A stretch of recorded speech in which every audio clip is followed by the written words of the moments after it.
Welcome to the CryptoMind Business Cast. You know, it feels like every single day there's some new, totally mind-blowing AI tool that can write or create these amazing images or even code for you.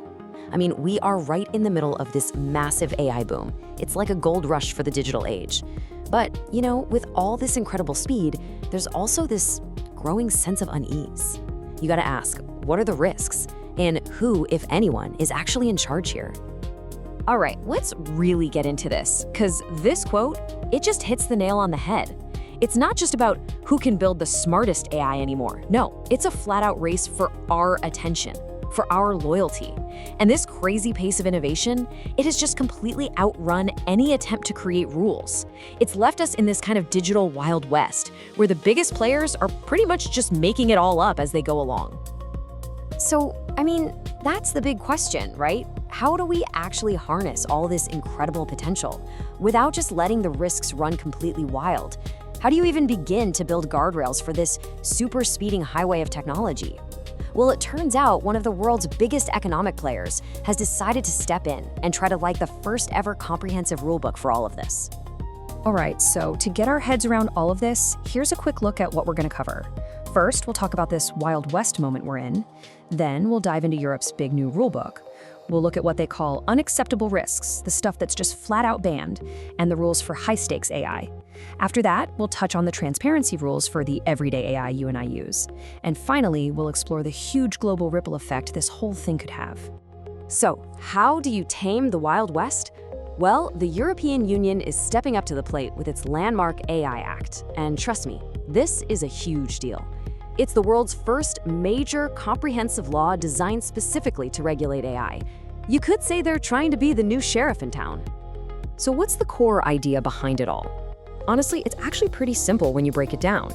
Instead of trying to regulate the technology itself, which is almost impossible, the EU AI Act regulates how it's used. It creates this legal framework that sorts all AI systems into different buckets based on one single question. How much risk does this thing pose to a person's health, their safety, or their fundamental rights? And this really shows you exactly how they're thinking about it. Just picture a risk pyramid. Right at the very top, you've got AI that poses an unacceptable risk. That stuff, it's completely banned, no exceptions. One level down, you've got high-risk AI. It's allowed, but it comes with a whole long list of super strict rules.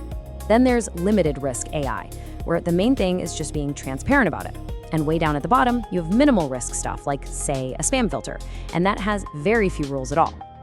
Okay, let's start at the very top of that pyramid with the really controversial stuff. We're talking about the AI practices that the EU has decided are just so dangerous to our rights and our society, that they are simply not allowed. Period. End of story. And what's really interesting is just how specific this law gets. For example, it completely bans government-run social scoring systems, you know, the kind that would rank citizens. It also outlaws any AI that uses subliminal tricks to manipulate you into doing something harmful. The law also prohibits any AI designed to exploit the vulnerabilities of, say, children or other specific groups. And this one is crucial.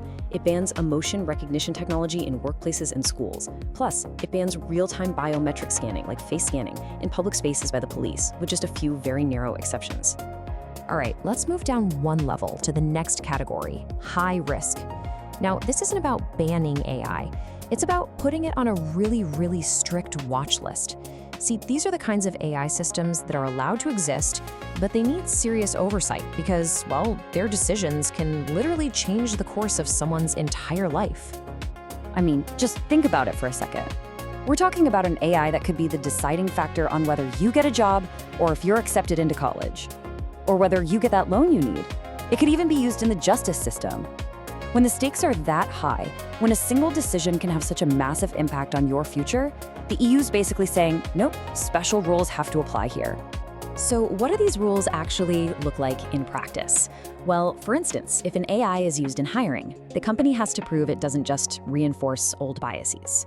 If it's used in law enforcement, there has to be real, meaningful human oversight. And the data it's trained on, it's got to be high quality. Basically, for any of these high-risk systems, companies have to do serious risk assessments and be super transparent about how the whole thing works. Okay, let's move further down the pyramid to the AI that most of us are actually bumping into every single day. For these systems, the main worry isn't some life-altering decision. It's much simpler. It's about deception. And so the core principle is simple too: transparency. You should always know when you're dealing with a machine and not a person. And the perfect example of this? Deepfakes. I'm sure you've seen them. They're those incredibly realistic videos or audio clips that are completely made up by an AI. Now, sure, they can be fun, but they can also be a massive tool for spreading misinformation. And the AI Act has a really clear rule about this. The rule is dead simple. Disclosure. If you're talking to a chatbot, it has to tell you, hey, I'm a chatbot. If you're looking at a deepfake video or a picture, it has to be clearly labeled as being generated by AI. The whole goal is just to prevent you from being deceived, to make sure you always know what's real and what's not. So right about now, you might be thinking, okay, that's a European law. I live in the US or in Asia or somewhere else, so why should I care? Well, that's where this whole story gets really interesting, because the EU's market is so massive, its rules have a funny way of creating a global ripple effect. Believe it or not, there's actually a name for this phenomenon. It's called the Brussels effect. And the idea is pretty straightforward. Any global company that wants to sell its products or services to the almost 450 million consumers in the European Union, well, it has to follow their rules. Of course, this whole approach isn't without some debate. Some critics are worried that rules this strict could end up stifling innovation. Others think that major players like the US or China might just create their own competing rulebooks, leading to a kind of fractured, messy global internet. But let's break down why so many companies often just choose to comply anyway. Reason number one, and this is the big one, is market access. If you want to play in one of the world's biggest sandboxes, you gotta play by their rules.